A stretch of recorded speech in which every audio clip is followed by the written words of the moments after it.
Hello दोस्तों, दर्द भरी हिंदी कहानियाँ में आप सबका बहुत बहुत स्वागत है।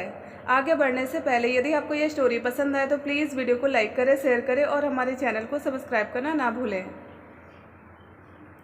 बड़े अरमानों के साथ रुचि ने अपने वैवाहिक जीवन की शुरुआत की, लेकिन उसकी शादी की बुनियाद ही झूठ पर रखी गई थी। अब इस शादी के बंधन में बंधे रहने या न रहने का फैसला उसके हाथ में था। शादी के बाद रुचि ससुराल पहुंची।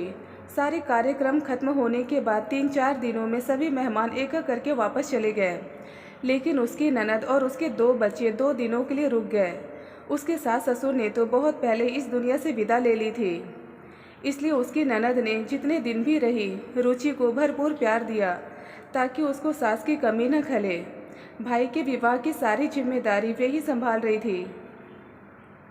रुचि ने उनके सामने घर के कामों को सुचारू रूप से संभालना शुरू कर दिया था।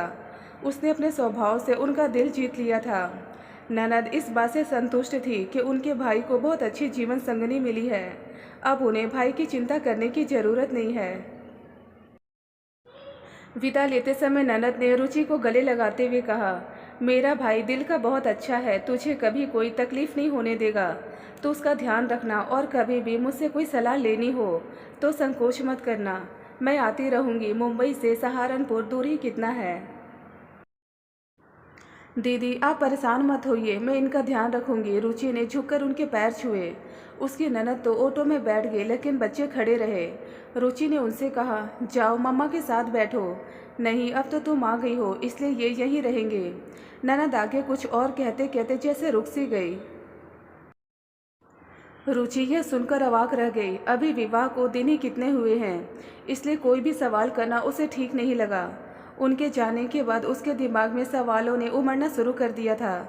कहीं दीदी इसलिए तो मुझ पर इतना स्नेह नहीं उड़ेल रही थी कि अपने बच्चों की जिम्मेदारी मुझ पर डालकर आज़ाद होना चाह रही थी। उनके छोटे से शहर में अच्छी पढ़ाई होती नहीं है, लेकिन एक बार मुझसे अपनी योजना के बारे में बताकर मेरी भी तो मर्जी जाननी चाहिए थी उन्हें। जल्दी से जल्दी अपने शक को दूर करने के लिए वह पति के ऑफिस से लौटकर आने का इंतजार करने लगी। सुमेश के आते ही उसने उसे चाय दी। उसके थोड़े रिलैक्स होते ही यह सोचकर कि उसे यह न लगे कि उसकी बहन के बच्चे रखने में उसे आपत्ति है, उसने धीरे से पूछा, दीदी के बच्चे यहीं रहेंगे क्या? दीदी के नहीं, वे मेरे ही बच्चे हैं। पत्नी की मृत्यु के बाद दोनों बच्चों को अपने पास रखकर उन्होंने ही उनको पाला है। क्या तुम शादीशुदा हो? तुमने पहले हमें क्यों नहीं बताया? हमें धोखा दिया। अपने पति की बात पूरी होने से पहले वह लगभग चीखती हुई बोली। उसे लगा जैसे वह किसी साजिश की शिकार हुई है। इस स्थिति के लिए वह बिल्कुल तैयार नहीं थी। सुमेश भौचक सा थोड़ी देर तक उसकी तरफ देखता रहा, फिर धीरे से बोला, मैंने तुम्हारे भाई से सब कुछ बता दिया था। उन्होंने तुम्हें नहीं बताया? मैंने तुम्हें धोखा नहीं दिया, फिर भी तुम मेरी ओर से आज़ाद हो, कभी भी वापस जा सकती हो। अब चौंकने की बारी उसकी थी। तो क्या मेरे अपने भाई ने मुझे छला है? उसको लगा उसके माथे की नसें फट जाएंगी।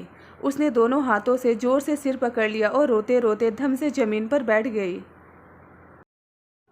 कहने सुनने को अब बचा ही क्या था। उसके सारे सपने जैसे टूटकर बिखर गए थे।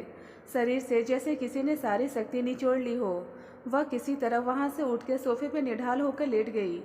रुचि के दिमाग में विचारों ने तांडव करना शुरू कर दिया था। अतीत की यादों की बदली घुमड़ घुमड़ कर बरसने लगी। उसके पिता तो बहुत पहले ही चले गए थे। उसकी माँ ने ही उसे और उसके भाई को नौकरी करके पढ़ाया लिखाया। जब वह कॉलेज में पढ़ती थी, उसके भविष्य के सपने बुनने के दिन थे, तभी अचानक हार्ट अटैक से मां की मृत्यु हो गई। भाई उससे 5 साल बड़ा था, इसलिए उसका विवाह मां के सामने हो गया था। मां के जाने के बाद भाई भाभी का उसके प्रति व्यवहार बिल्कुल बदल गया। वे उसे बोझ समझने लगे थे। ग्रेजुएशन के बाद उसकी पढ़ाई पर भी उन्होंने रोक लगा दी थी। भाभी भी ऑफिस जाती थी। रुचि सुबह से शाम घर के काम में जुटी रहती थी। उसके विवाह के लिए कई प्रस्ताव आए, लेकिन अभी जल्दी क्या है कहकर भाई भाभी टाल दिया करते थे। मुफ्त की नौकरानी जो मिली हुई थी। इसी बीच उनके 2 बच्चे हो गए थे। जब पानी सिर से गुजरने लगा और रिश्तेदारों ने उन्हें टोकना शुरू कर दिया, तो उन्होंने उसकी शादी के बारे में सोचना शुरू किया, जिसकी परिणति इस रिश्ते से हुई। जिस उम्र की वह थी, उसमें बिना खर्च के इससे अच्छा रिश्ता क्या हो सकता था। उसका मन भाई भाभी के लिए घृणा से भर उठा था। अचानक सुमेश को सामने खड़े देखकर उसके विचारों को झटका लगा। सुमेश ने उसके पास बैठते हुए कहा, तुम्हारे साथ जो भी हुआ बहुत बुरा हुआ, लेकिन दुखी होने से बीता वक्त वापस नहीं आएगा। अभी उठो और शांत मन से इसका हल सोचो।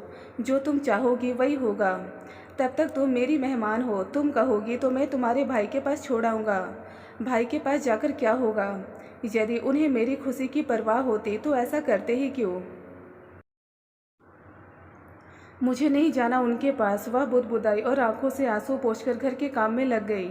अगले दिन सुबह सुबह उसकी ननद का फ़ोन आया। रुचि समझ गई कि कल की घटना के बारे में वे जान चुकी है, इसलिए उनका फ़ोन आया है। उधर से आवाज़ आई, रुचि बेटा, हमने तुम्हारे भाई से कुछ भी नहीं छिपाया था। फिर भी यदि तुम्हें बच्चों से समस्या है तो वे पहले की तरह मेरे पास ही रहेंगे, लेकिन मेरे भाई को मत छोड़ना। बहुत सालों बाद उसके जीवन में तुम्हारे रूप में खुशी आई है। बड़ी मुश्किल से वह विवाह के लिए राजी हुआ था। वे भरे गले से बोली, जी। इसके अलावा वह कुछ बोल नहीं पाई। इससे पहले कि रुचि कुछ फैसला लेकर उन्हें बताए, उन्होंने ही उसकी सोच को दिशा दे दी थी। उसने नए सिरे से सोचना शुरू किया कि भाई के घर वापस जाकर वह फिर से उस नरकीय दलदल में फंसना नहीं चाहती, और बिना किसी सहारे के अकेली लड़की की इस दुनिया में क्या दशा होती है, यह सब जानते हैं। यदि उसका विवाह किसी कुंवारे लड़के से होता तो क्या गारंटी है वह सुमेश की तरह उसे समझने वाला होता। उसकी कोई गलती नहीं है, फिर भी वह उसे आज़ाद करने के लिए तैयार है। इतना प्यार करने वाली माँ समान ननद कहाँ सबको मिलती है। भाई बहन का प्यार, जिसमें दोनों एक दूसरे की खुशी के लिए कुछ भी त्याग करने के लिए तैयार हैं, जो उसे कभी अपने भाई से नहीं मिला। बच्चे जो शुरू में उसे दूर से सहमे सहमे देखते थे, अब सारा दिन उसके आगे पीछे घूमते रहते हैं। इतने सुखी संसार को वह कैसे त्याग सकती है, जो खुशी प्यार और अच्छे रिश्तों से हासिल हो सकती है, बेशुमार धन दौलत या ऐशो आराम से नहीं मिल सकती। इतना प्यार जिसकी उसके जीवन में बहुत कमी थी, हाथ फैलाए उसके स्वागत के लिए तैयार है। समाज में अधिकतर बहुओं को घर में निचला दर्जा दिया जाता है। वहाँ एक लड़की को विवाह के बाद इतना प्यार और मान सम्मान मिल जाए तो उसे और क्या चाहिए। उसे अपने समय से समझौता कर लेने में ही भलाई लगी। सकवा चिंता की स्थिति से वह उबर चुकी थी।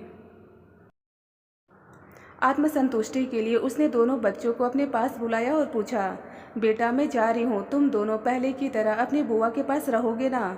नहीं नहीं, वहाँ पापा नहीं रह सकते, हमें आप दोनों के साथ रहना है। आप हमें छोड़कर मत जाइए प्लीज़, आप हमें बहुत अच्छी लगती है। इतना कहकर दोनों सुबकने लगे। रुचि ने दोनों को गले से लगा लिया। उसका भी दिल भर आया। इतना तो उसे कभी उसके भतीजों ने महत्व नहीं दिया था, जिनको उसने वर्षों तक प्यार दुलार दिया था। रुचि ने अपनी ननद को अपने फैसले से अवगत कराने के लिए फ़ोन मिलाया और बोली, दीदी मैं यहीं रहूँगी, कहीं नहीं जाऊँगी। दोनों बच्चे भी मेरे साथ रहेंगे। अभी उसकी बात पूरी भी नहीं हुई थी कि उसकी नज़र पीछे खड़े सुमेश पर पड़ी, जो उसकी बात सुनकर मुस्कुरा रहा था। आंखें चार होने पर वह नौयौना सी शर्मा गई, भूल गई कि वह अपनी ननद से बात कर रही थी।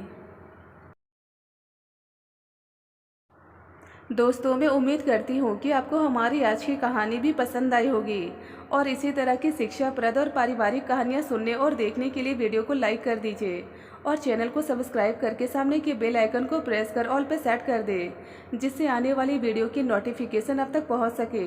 मैं मिलती हूँ आपको अपनी अगली वीडियो में एक और नई कहानी के साथ। तब तक के लिए धन्यवाद दोस्तों।